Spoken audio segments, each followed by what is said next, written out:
One of you will get 90 seconds.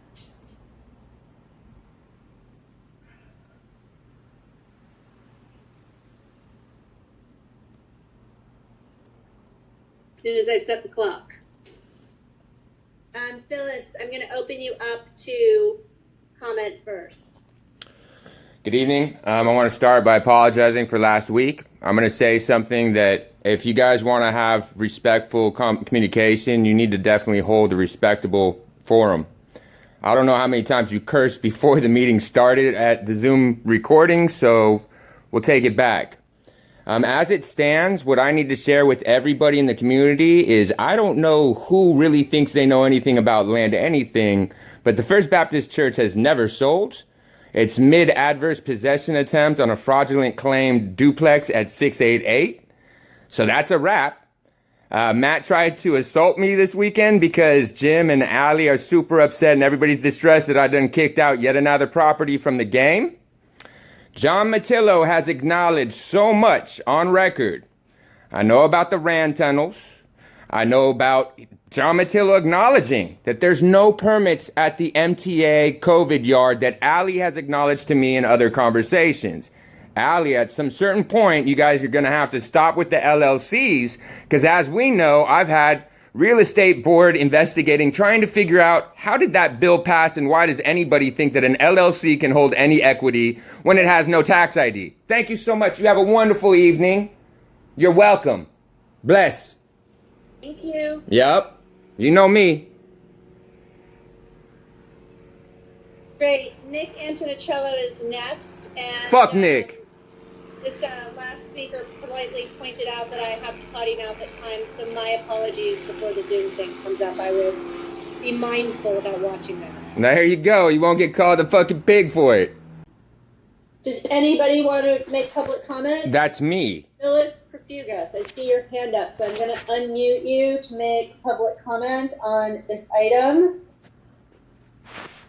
Hey, hello. Can you hear me? Can you hear me? How's it going? You are unmuted. Appreciate it. It's Phil's. Hey, what's going on, Brian? I actually spoke to you a couple months ago about the project down on Lincoln. Remember? You're the one that was going to pass on all the information and all the historics that I actually have. So let's be clear, Brian, you did not pass on the information about the VNC spy project, and you even talked to me a little condescending. Did I know who I was talking to? Apparently you don't know who you talking to. So I'm very well aware that the metalwork that was done upstairs there is not to standard and is not done by any certified welders. All the permitting that's gone on since 2005, you guys should be real careful because as John Matillo and Bruce Todd will let you know, things are at risk. You making requests saying that you had residences there before and I should be able to have it and I don't need parking and all this is a joke. The fact of the matter is that John Matillo has acknowledged to me that even the St. Joseph's lot is built across the municipality.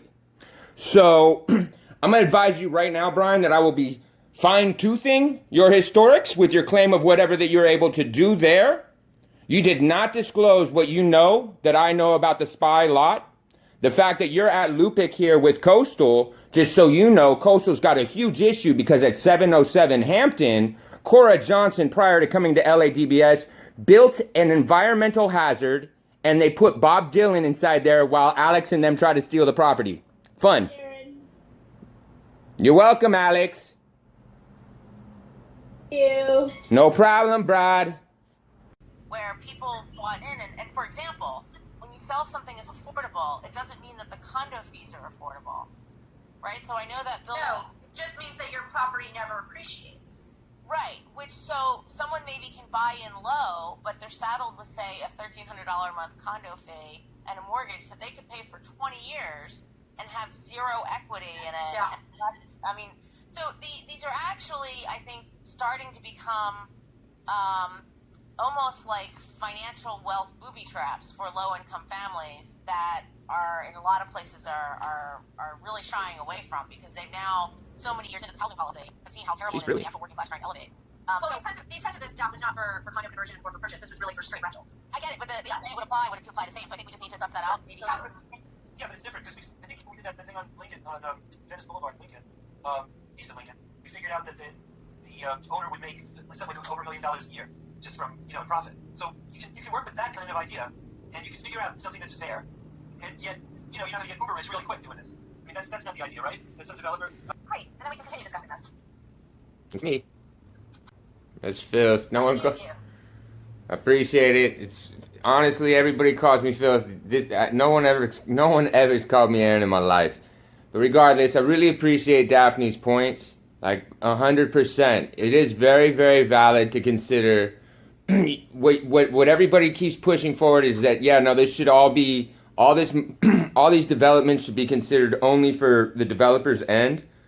I think it's 100% valid to consider that people definitely should be looking into not just the developer's first right of sale and whatever they're making out of it and how much they can make, but no, actually the people that would be investing in it and staying in the community. Super valid. As everybody knows, I live in one of Venice Community Housing's buildings. I'm not one of their tenants or residents anymore. I haven't paid rent since September. There's 3 empty units here. I think that something that needs to be considered is while these developments keep going forward to these developers, things are not being held to any kind of standard for good, fair housing. Fact of the matter is that everybody considers all of Venice Community Housing's their own thing when everybody even considers my building only for chronically homeless. That violates fair housing for my own rights, but also for the community, and they reserve units. There's 2 empty in my building right now and have been for 4 months. They reserve units for their other entity, St. Joseph's, getting the program money, and so they don't even fill out and allow any locals to rent a $1,300 single apartment. That's a problem. Thank you for the time, but I definitely appreciate the way that Daphne presents our viewpoint. Thank you, Aaron.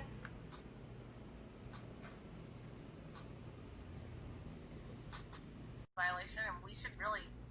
I mean, we're it's not kind of powerless as an advisory board, and a bit reactive. But if anyone has actual information on that, we should probably consider it in the mix, because when we're thinking about what happens in Venice, we should be thinking about all of the housing in Venice that's similarly situated. I don't disagree with that. Oh shit. I just broke the board. Anyone else? No one I else? don't disagree with that either. I'll just second what Daffodil said. I just shut that shit down. Right. Then I'm going to call this meeting unless anyone else has anything else to say. Good night, everyone. Good night. Thank you. No, good night. Thank you. Some shit.